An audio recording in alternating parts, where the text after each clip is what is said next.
Tapi kok gue merasa ada missing link di tengah. Apa yang terjadi di tengah-tengah itu, Del? Lo sempet berhenti ngelawak atau lo ngilang atau apa yang terjadi dalam hidup lo?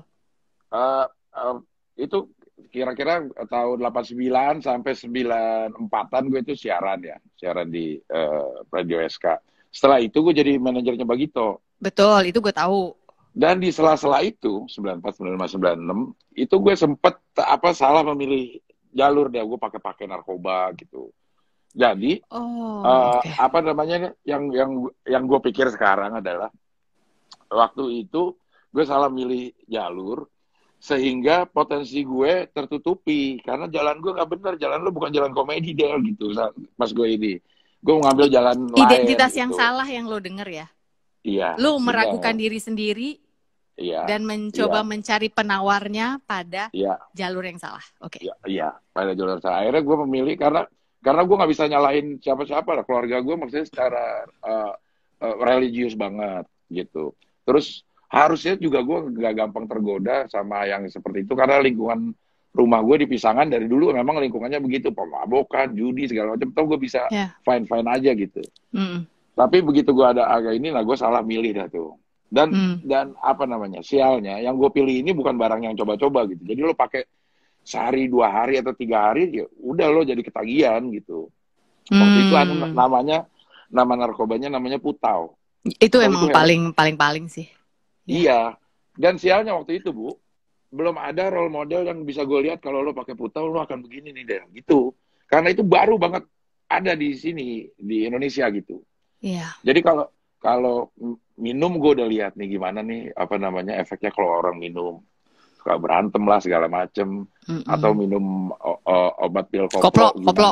gimana ya koplo gimana hasilnya gue udah tahu tuh kalau nyimeng gimana gue udah tahu gitu gue udah lihat dengan mata kepala gue sendiri begini hasilnya. Nah Putau itu belum ada contoh yang kayak gitu, gue Ketemu pas coba-coba. lo frustasi karena merasa nggak Iya, diterima di dunia komedi. Gue nih lucu, kenapa orang iya, bilang gue nggak lucu gitu ya? ya mungkin alam bawah sadar gue seperti itu Hmm. begitu. Cuman gue nggak tahu kalau dari dulu gue udah tahu kayak begitu, mungkin gue nggak terlibat ya gitu. Cuman karena gue nggak tahu yang seperti itu, akhirnya ikut aja jalan. Akhirnya gue coba itu dan sialnya itu memang bukan barang untuk dicoba-coba. Jadi pakai seminggu pun udah langsung ke canduan gitu.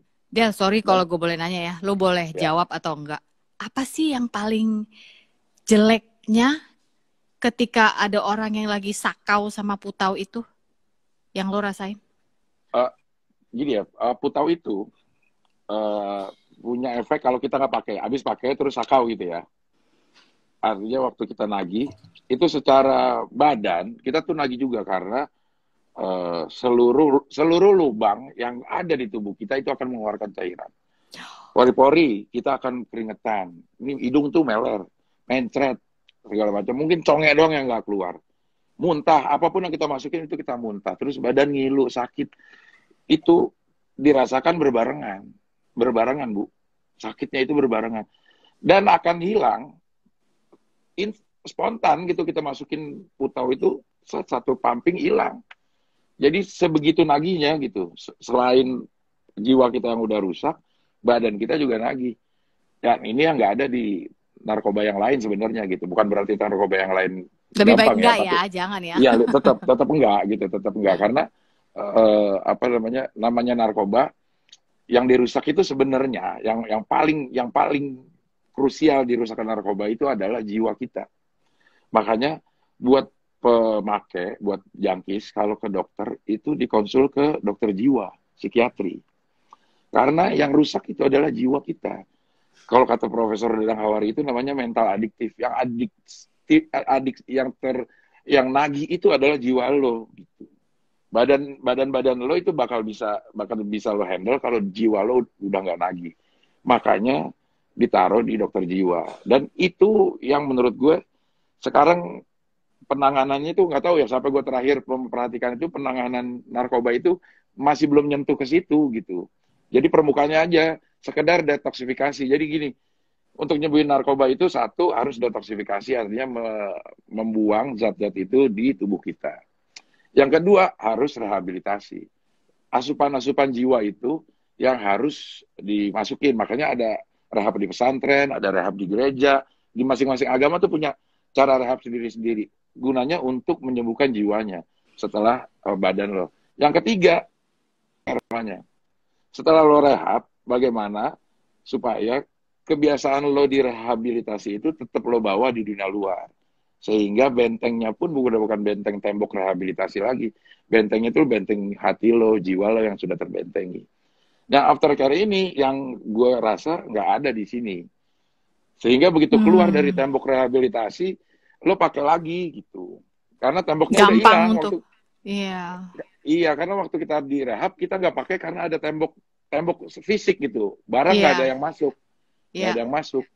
Begitu iya. udah keluar, tembok itu udah nggak ada. Nah, kita tuh nggak bisa nembokin diri sendiri gitu. Nah, itu makanya banyak yang relapse. Dan selama masih gitu ya, gue masih menganggap pantas orang akan relapse karena memang temboknya udah nggak ada gitu. Padahal yang harus dibangun adalah tembok yang tidak terlihat ya, sehingga Benar, ya kan, ada nggak ada iya, kita tahu bahwa oh lewat ini udah lewat garis dan gue akan jatuh lagi ke lubang yang sama gitu ya. benar. Makanya banyak teman-teman kita, pasti teman lo juga banyak lah. Orang yang kayaknya udah sembuh banget begitu. Tapi begitu keluar, Balik gitu ya. balik, kayaknya nggak nyangka dah. Kayaknya udah bener banget tuh orang waktu itu. Tapi balik lagi gitu. Yang terjadi itu karena temboknya nggak ada, memang tidak disediakan temboknya dengan tidak adanya aftercare ini gitu. Berarti oke, berarti temboknya itu harus tidak kasat mata, tapi dia harus tahu ada tembok dan Ya, kayaknya ini deh kalau dari cerita lo hidupnya itu harus dipenuhi. Ya ya, nggak sih? Ketika lo waktu dulu make di jalur yang salah, lo menjadi pemakai, lo ngerasa hidup lo kosong nggak sih? Lo ngerasa ada yang iya, kosong yang harus diisi. benar. Karena pada dasarnya menurut gue ya, atau teman-teman gue yang gue tanya-tanya tuh, pada dasarnya semua orang yang pemakai itu, pada saat habis make banget, itu selalu ada kepengenan untuk sembuh. Selalu ada kepengenan. Pada saat habis Karena make lagi banget. sadar ya. Iya, karena semuanya normal. Kan pada titik tertentu, orang pakai narkoba bukan untuk mabuk lagi, untuk normalin apa namanya metabolisme tubuh lo yang terbiasa itu. Lo Hmm, terbiasa ada zat di tubuh lo segini misalnya gitu. Tapi begitu turun ya akan terjadi sakau. Lo akan lagi untuk supaya segini supaya lo bisa normal gitu. hmm. Pikiran lo normal, lo bisa kerja, lo nggak sakit-sakit gitu. Tapi begitu udah turun lagi waktu nagih lagi, hilang lagi tuh, Lo jiwa lo bikin lagi yang normal. terganggu. Iya, Iya, bikin normal lagi. Akhirnya bukan buat mabok, akhirnya pengen bikin normal hidup. Sabu misalnya. Begitu orang nggak pakai dia akan lemes, nggak bisa kerja iya, iya. dengan alasan gue harus kerja, gue harus pakai dulu, pakai lagi sampai batas segini dia normal, dia bisa kerja lagi sambil sambil sabu. Terus nanti di jam-jam tertentu efeknya udah hilang, dia Naikin. pakai lagi gitu. Ya begitu aja terus setiap hari. Padahal sebenarnya kalau dipikir-pikir ya, ini kalau kita keluarkan faktor narkoba dari perbincangan ini, sebenarnya setiap orang mencari cara untuk menormalkan diri dalam hidup ini. Gue Iya, kasih contoh benar. gini, ya kan? Iya, Intinya adalah ada yang harus dipenuhi di dalam iya, hatinya, di dalam benar. spiritnya gitu. Gue kasih contoh gini, eh, over belanja, nggak Iya, bisa lihat online dikit, pencet. iya, Wah ini ada enggak kok ini murah diskon. iya, Besok belanja lagi. Ini kan lagi iya, online. Kalau iya, zaman dulu masih bisa offline, setiap keluar rumah harus bawa tentengan. iya, Itu iya, termasuk adiksi juga. iya, adiksi juga. Nggak bisa lihat makanan kalau belum sampai habis, Iya, nggak berhenti. iya, Adiksi juga. iya, Lihat timbangan kalau belum hari itu nggak ada turun setengah kilo, melaparkan diri. iya, Itu menurut gua adiksi juga loh. iya. Karena memang Ketergantungan juga. adiksi itu yang seperti yang gue dengar dari dokter Dadang itu, adiksi itu memang semuanya tentang jiwa, tentang mental, tentang hati gitu. Semuanya itu bisa dibilang bahwa kita ini punya untuk bergerak itu punya dua, satu hati, satu otak. Otak itu kalau di perusahaan seperti CEO, bagaimana cara menjalankan tubuh sehari-hari. Hati itu yang menggerakkan lo bergerak atau enggak. Sama seperti kita melakukan apapun itu yang akan lo lakukan itu akan diizinkan dulu nggak sama hati. Kalau hati udah mengizinkan, otak dipaksa untuk mencari caranya. Gitu. Jadi kalau misalnya kita nemu sesuatu yang nggak bagus, kita udah tahu itu narkoba ini nggak bagus. Tapi hati lo batu, hati lo keras, udah pakai aja. Ini otak akan nyari BD-nya di sini, cara nyari uangnya di sini sampai itu dapat.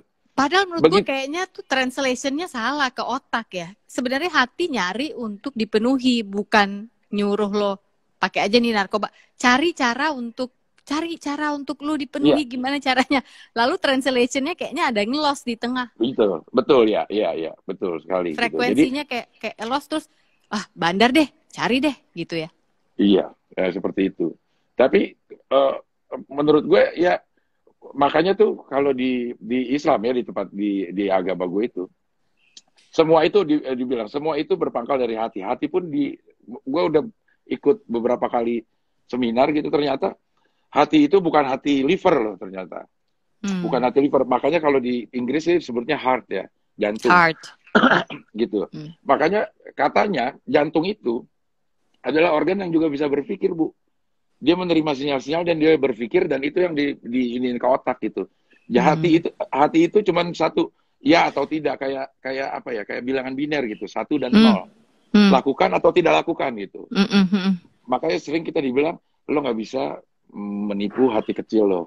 Iya, emang bener sih, mencuri udah pasti salah begitu. Tapi begitu hati menyuruh udah curi aja, nggak ada yang lihat ini, otak langsung nyari cara. Kalau begitu hati bilang jangan mencuri, nggak boleh, udah kelar.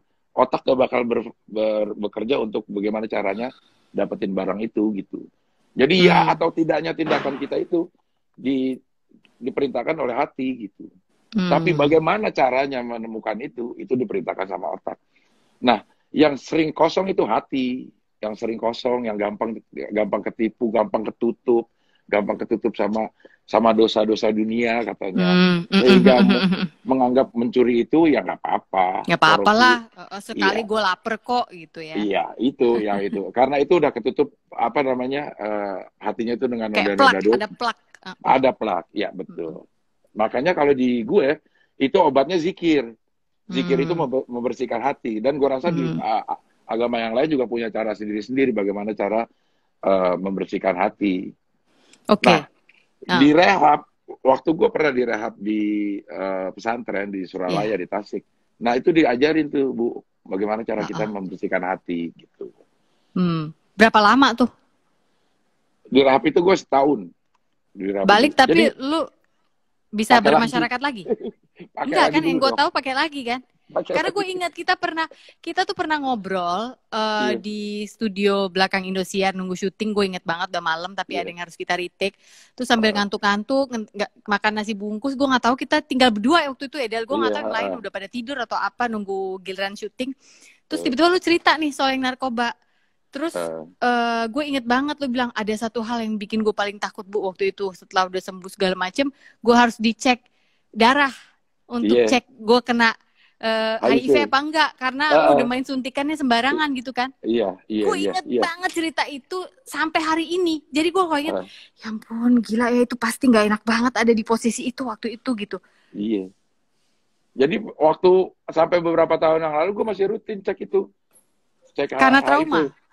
Iya, karena gue merasa dulu gue pernah melakukan hal yang jorok. Mungkin gue pernah bergantian jarum suntik mungkin, atau ini yang gue nggak sadar gitu.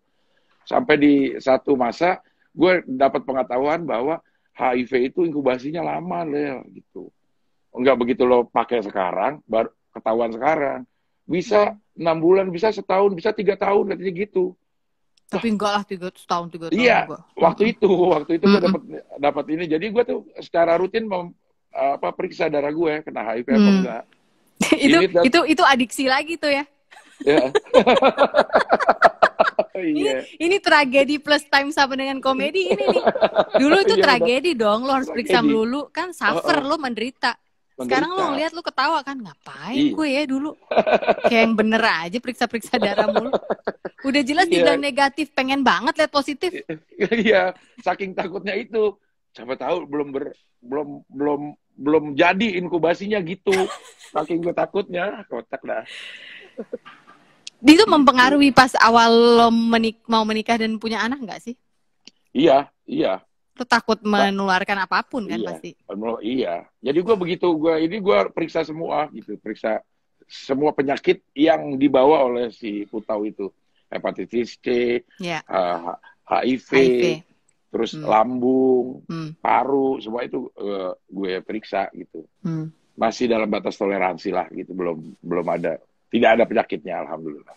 Nah, pertanyaan gue adalah dengan background itu, di mana lo sempat adalah rasa parno karena pernah merasa lo berbuat sesuatu yang berdosa dan bersalah pada masa lalu ya.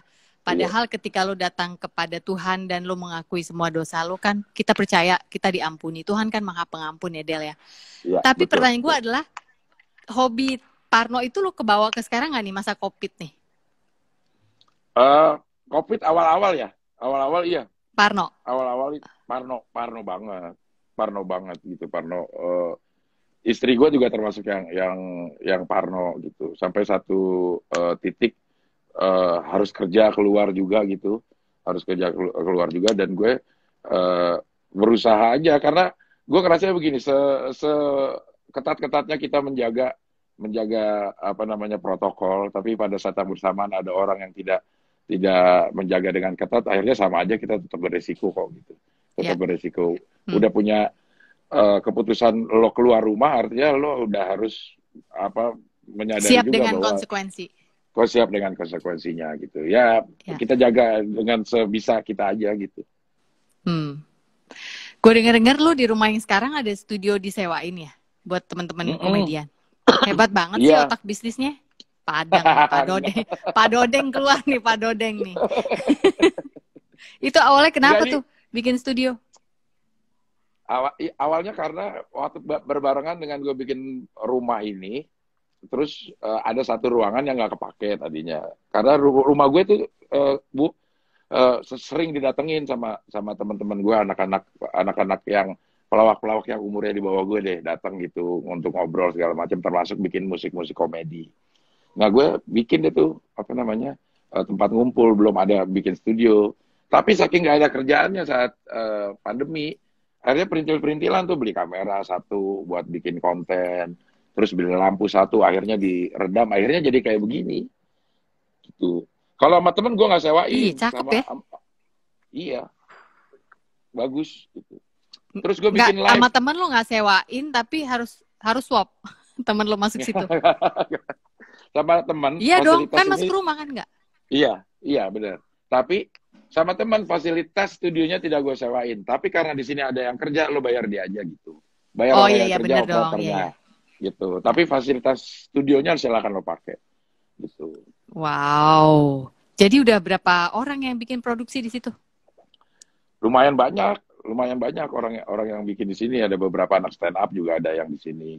Cuman kalau memang dia untuk bisnis, misalnya dapat job virtual, terus IO-nya nyediain dana untuk sewa studio, lo pakai gue, bayar lah secara profesional. Bisnis, ya, profesional bisnis. gitu. Ya. Iya. Tapi selama lo pengen bikin sesuatu yang belum ketahuan juga duitnya, konten YouTube kayak Instagram yang bisa pakai ini, silakan pakai aja. Ada sesuatu yang harus dibayar ya dibayar langsung ke orangnya aja yang kerja gitu. Iya. Oh wow. Ini di lantai 3 nih, karena gue lihat di media-media ibu kota. Lu kan artis ibu kota tuh dia sekarang, jadi gue dapat berita lo dari media. Sebel nggak lo bahasa gue? Rumah Abdel Aryan 3 tingkat. Ini tingkat 3? Iya, tingkat 3. Oh, ini yang dekat rooftop itu? Iya, dekat rooftop. Oke, kece ya. Gue jadi pengen main. Iya dong, main dong. Ini buat yang nonton, pertama kali gue punya barang bermerek itu dikasih sama Sofina Vita. Masa sih? Oh iya. Sama kacamata bener. Iya. Gue pakai kacamata bapuk lah pokoknya. Gue kesel liatnya. Suruh ganti. Abis dia pakai kacamata ini, gue cerita dulu bentar teman-teman. Waktu itu kita syuting, hampir tiap hari lah ketemu, dan selalu ketemunya sampai pagi. Terus nggak tahu kenapa ya, selalu tinggal gue, lo sama Denny Chandra. Taufik kan pasti udah ngorok tuh, almarhum. Tukang ngorok tuh. Paling tinggal lo, gue, Farid mungkin ya. Suka ikut nongkrong juga ngobrol. Tapi seringan cuma gue, lo sama Denny. Nanti Denny udah kemana, tinggal gue malu. Terus gue lama senep. Del, lo gak mau ganti kacamata tuh, udah miring-miring kemana-mana. Padahal lu kan syuting gitu kan ya, biar kece. Iya, bener-bener gue inget tuh kacamata. Masih ada gak sih? Udah jelek ya? Udah gak ada, udah patah. Udah gue pakai terus sampai patah. Karena kan gue dulu baru banget itu, Bu. Uang juga masih seadanya gitu. Belum ngerti lah syuting itu harus seperti apa tuh, belum ngerti. Nah, ketemu sama lu, sama yang udah lama-lama, Jenny Chandra, apa namanya, si Taufik Safalas gitu. Anya Dwinov. Anya Dwinov, ya gitulah akhirnya. Ternyata memang kita di dunia pertunjukan yang pertama dilihat adalah penampilan. Iya, mau nggak mau memang kita harus benerin penampilan. Fisiknya pun harus menarik untuk dilihat, walaupun nggak cakep atau nggak cantik, tapi enak dilihat supaya orang bisa nikmatin. Elok, iya, supaya orang bisa nikmatin dalam kita. Paling nggak orang bisa betah dulu ngeliat luar kita gitu. Lu nyindir gue, maksudnya gue kagak betah ngomong sama nih orang kacamata miring, padahal mau dipakai syuting. Gimana sih nih anak? Iya. Dan gue demen langsung dikasih solusinya, bukan cuma ngomongin doang gitu. Iya benar-benar, gue inget tuh waktu itu. Wih gila, lu masih inget, terharu loh gue. Masih inget lah tuh. Karena itu apa namanya, awal-awal gue punya kesadaran waktu itu, karena gue juga tidak memperhatikan itu, Bu. Ya gue lah gue gitu pengennya. Ya gue lah begini, lo mau nggak, lo harus nerima lawakan gue tuh ya bukan penampilan gue. Lawak gue yang lo ambil gitu. Tapi begitu itu baru gue sadar gitu. Oh, benar juga ya. Kita ada di bisnis pertunjukan, sesuatu yang ditunjukkan itu harus enak dulu dilihat. Iya, gitu. Ibaratnya bakpia pepai susu, kalau ngeliatnya kagak enak di display, kagak ada yang beli ya. Benar gitu. Walaupun yang kita nikmatin adalah rasanya kan, ya sama orang mau nyanyi juga, kalau orang yang gak enak dilihat, kita udah nolak duluan suaranya bagus. Sebenarnya nggak hanya di entertainment deh, kayaknya teman-teman yang juga bekerja ketika dia harus presentasi, entah dia di dunia asuransi, dia di MLM, dia guru juga kalau lihat mukanya senep kan nggak enak ya, anak-anak belajar online. Iya, benar. Iya, kesadaran itu kan kadang-kadang kita harus kepentok dulu baru sadar, oh ya kita salah gitu. Del, lu nggak ada minat bikin buku, nulis kek, pakai ghostwriter kalau males, nulis lah, masa lu nggak bisa nulis buku? Iya, pengen sih. Ada beberapa, cuman bukan kayak nulis pengalaman hidup doang gitu, bukan sesuatu yang ingin gue tumpahkan ke dalam sebuah tulisan. Sebenarnya gue pengen, tapi ya apa ya, bingung gue nulisnya awalnya, kata-kata awal. Lu nulis aja, lu gini aja nih gue kasih ide, lu nulis kayak misalnya lu bikin 10 subtopik, terus lu tulis, tapi lu udah tahu tujuannya, jadi orang dibawa masuk agak dalam, pas terakhirnya lu kasih sesuatu yang bikin orang ketawa. Oh, iya, lu melakukan itu udah saat ini, gue inget banget tuh, kecil-kecil kejadian tuh gue inget, lu udah bawa laptop di tahun itu tuh, bawa laptop sendiri. Masa terus, ya? Kok lu inget ya? Iya. Warnanya putih atau apa ya gitu ya. Oh iya, putih-putih benar. Kang Denny nanya nih. Iya, Kang Denny, ngapain tuh lo, Sof? Enggak, ini gue nulis. Di sela-sela gue nulis gitu. Mungkin lo kesadaran itu udah ada di tahun 2006, 2007. Iya, tapi buku baru keluar 2016. Ih, gila, lo bikin gue nangis. Bener loh, Del. Iya, karena lo udah mulai nulis tahun 2006. Di sela-sela syuting, nunggu make up, segala macam, lo sambil ngetik. Nulis aja apaan. Karena dulu lagi musimnya blog apa kalau nggak salah. Tapi gue nggak pernah jadi lo bikin blog. Akhirnya gue karena nggak pede, gue nulis gue save. Nah itu dikemanain hasil tulisannya? Dari tahun 2006. Itu 2016 gue keluarin buku pertama gue, judulnya Hati yang Gembira Adalah Obat. Terus kemarin 2020 gue keluarin yang kedua, namanya Truth, Temukan Rasa Utuhmu, Temukan Hidup. Padahal lo udah nulis dari 2006. Kalau itu pertama ya, iya, lu udah bawa laptop tuh kalau mana. Iya, benar juga. Iya. Lu jangan sirik, itu bukan belagu namanya, itu namanya sirik. Iya, udah punya laptop aja, gitu cuma bisa ngiri aja. Mana warnanya putih lagi, bagus banget. Sekarang udah jelek banget tau, laptopnya setebel ini sekarang. Semua laptop sekarang setebel ini doang. Iya, Del. Karena dulu tuh gue ngeliatin Kang Denny gitu, ngeliatin, aduh gila kapan nih gue bisa jadi orang kayak dia. Lo bawa laptop, Kang Denny bawa DVD player portable. Oh iya, bener, di mobilnya. Iya. Iya, setiap kali kita mau nunggu syuting, mau sahur, kita pergi ke warung Padang yang di jalan apa tuh namanya, Dan Mogot Raya apa di mana? Iya. Naik mobil dia ya. Naik mobil di jalan nonton DVD. Dan DVD. Ih, orang kaya banget gue kata. Ternyata lu diem-diem merhatiin ya. Iya, gue memperhatikan hal-hal yang kecil. Ya. Sampai Kang Denny aja. Kang Denny itu menurut gue perhatiannya itu sama lo tuh berbeda loh. Lo tuh pernah pakai baju tuh begitu ke belakang, begitu naik, jadi kelihatan tuh antara di belakang. Sama Kang Denny tuh lo ditegur. Lo pakai baju yang benar jadi supaya gerak lebih nyaman. Tuh, gue inget. Gue inget gitu. Karena kalau lo lagi ini lo kelihatan, ini lo naik. Baju lo naik lagi itu jadi kelihatan. Gitu. Emang sih, emang gue inget banget itu kita syuting Republik BBM itu, gue nggak tahu ya sebenarnya hasilnya dinikmati orang nggak sih saat itu, karena yang gue karena kita selalu pulang pagi, terus abis itu waktu itu bahkan lu belum Mama AA, gue waktu itu gue pernah acara sahur, gue jadi apa ya waktu itu ya? Tetap lo jadi ibu presiden, ibu presiden nama acaranya Ramadan di Istana, iya. Ramadan di Istana, ya benar. Ya itulah, itu. Jadi gue kayaknya waktu itu lebih merasa mendapatkan keluarga loh daripada mendapatkan sebuah tayangan, karena kayaknya kita nggak punya waktu nonton pada saatnya tayang. Emang kita nggak tahu pulang kita tidur kok. Iya. Ke rumah masing-masing pulang tidur kecapean. Iya. Pokoknya nih di hari-hari terakhir kita udah bungkus, itu lo nulis di mana ya? Apakah waktu itu ada grup BBM atau enggak ya? Grup BBM, kayaknya belum deh. Iya, pokoknya dia lo ini Facebook atau apa-apa lah. Facebook. Ya, pokoknya nih gue dapat ini nih. Terima kasih kepada tim BBM satu-satunya lingkungan laki-laki yang saya keluar tapi suami saya tidak curiga. Nah tuh, lo nulis gitu. Serius gue nulis gitu. Iya, lo nulis gitu. Astaga. Jadi, tapi emang iya sih laki semua.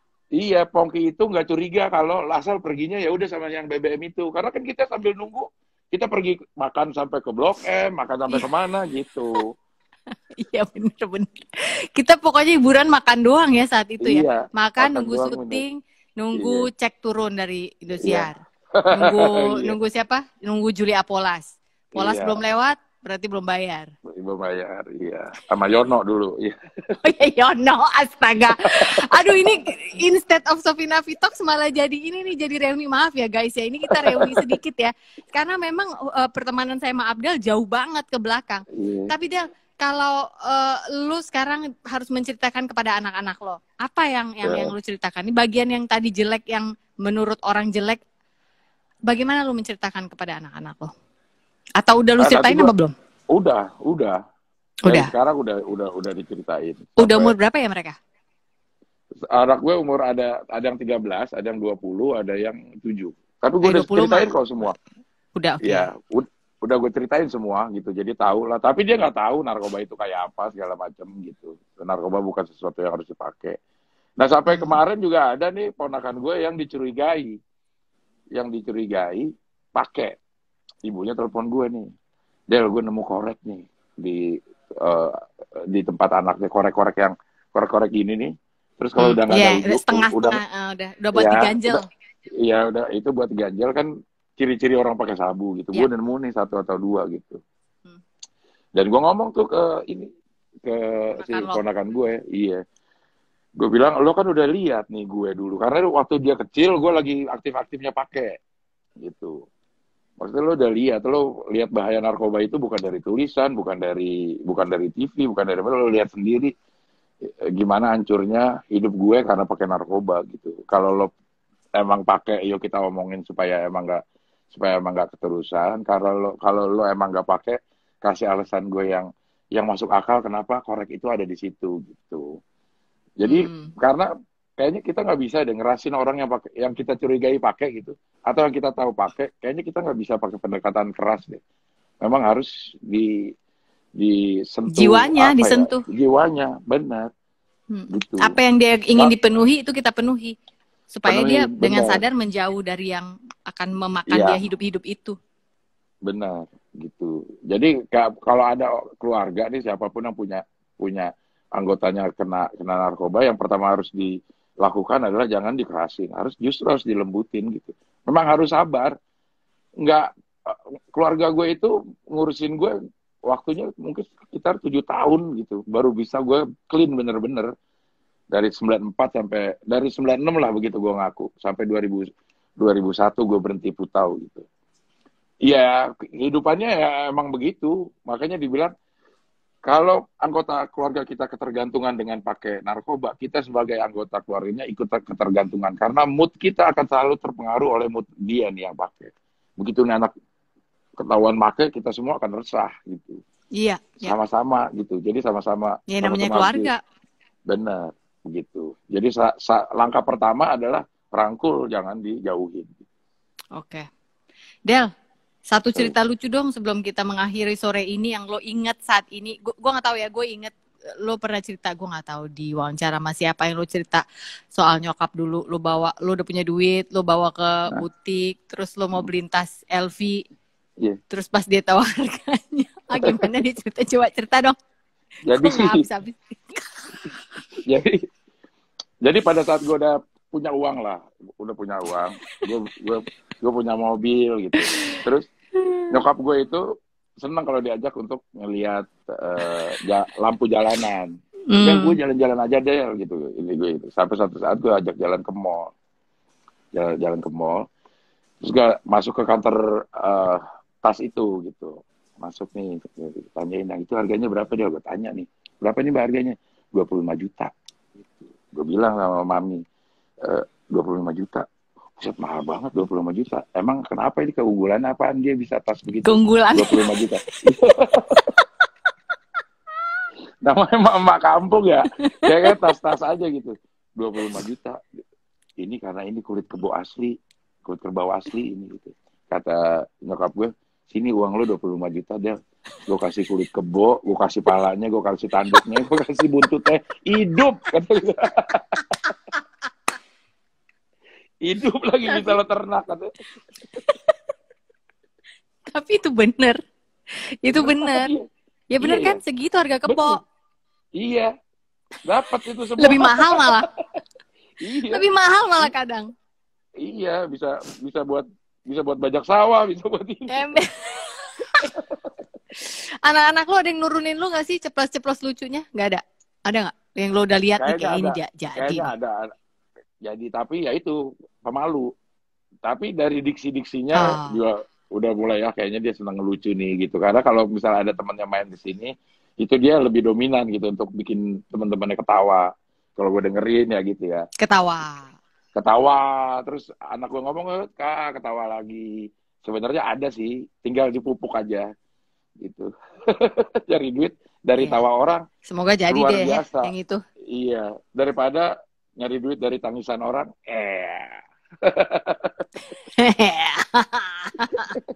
Del, gue tunggu deh. Kayaknya dalam masa depan lo, gue bukan peramal ya, tapi sepertinya aku melihat buku di dalam masa depanmu yang gemilang.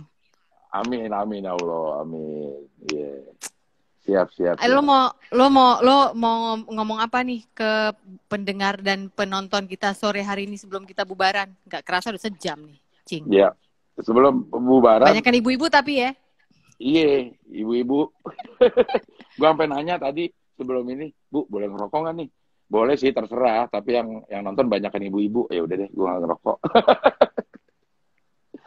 Iya tadi. Jadi, masih kedengeran nggak? Halo? Masih gue denger lo. Cuma agak nge-lag aja. Oh iya. Ya gue pengen ngomongin apapun itu, mungkin anak, mungkin siapapun gitu, kita lakukan aja yang terbaik karena kita nggak pernah tahu kapan keberuntungan kita ada. Jadi kalau kita melakukan yang terbaik di segala kesempatan, saat keberuntungan itu datang, kita udah siap untuk menerima keberuntungan itu. Amin. Ya. Terima kasih buat Pak Pongki sebagai salah seorang yang bikin gue pede. Ternyata lawakan gue bisa diterima juga sama artis. Karena gue ikut di Super Soulmate, jurinya Pak Pongki. Dan dia ketawa banget, itu bikin gue, oh ternyata lawakan gue bisa kok keterima sama orang gitu. Dia tuh sampai berdiri-diri, gue ingat. Dia sampai berdiri-diri ngeliatin gue main piano, nih bener gak Abdel yang main piano tuh? Gue selalu ngeliat itu, selalu gue inget itu terus. Tuh kan. See guys, Abdel Ahrian yang lucu itu adalah orang yang super sensitif. Ini adalah sisi lain dari Abdel Ahrian yang berusaha saya ketengahkan ke pemirsa sore hari ini. Del, makasih ya waktunya ya, Del ya. Sama-sama Bu. Ya. Terima kasih untuk ya. Untuk apa? Terima kasih buat semua masa lalu yang membuat gue jadi kayak sekarang. Dan lo ada di situ Bu, di bagian gue ya bisa seperti sekarang ini gitu. Itu sebenarnya berlaku juga sebaliknya, Del, sama pertemanan kita dari zaman dulu. Tapi tunggu sebentar, supaya orang-orang nggak nyangka bolak-balik kenapa lo manggil Bu, kesannya gue tua banget ya.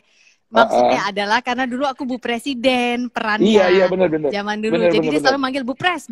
Sampai hari ini Abdel kalau manggil saya Bu Pres. Iya, benar. Iya kan? Iya ya. Iya, benar. Oke, Del, sukses terus, sehat, dan ya itu dia. Iya. Gue berdoa, gue sih merasa akan ada buku yang keluar dari lo. Lo soalnya konseptor sebenarnya, Del, dan konseptor yang lucu. Amin. Thank you ya, Del ya. Iya, sama-sama. Sampai jumpa. Bye. Dah. Oke, guys, tunggu ini kenapa nggak bisa dihilangin sih? Lu hilangin dari sana dong, Del. Nah, itu dia tadi Abdel Ahrian, seorang sahabat lama saya. Anda sudah mendengar sendiri kisah-kisah dia seperti apa. Sebenarnya hari ini saya nggak punya rencana untuk mengorek sampai masa lalu di mana dia sempat merasa dia ada di jalur yang salah, yaitu narkoba. I don't know why that happened, tapi saya sangat percaya bahwa hari ini, sore ini ada yang perlu mendengarnya. Jadi, sampai ketemu di Sofina Vitox minggu depan. You are loved.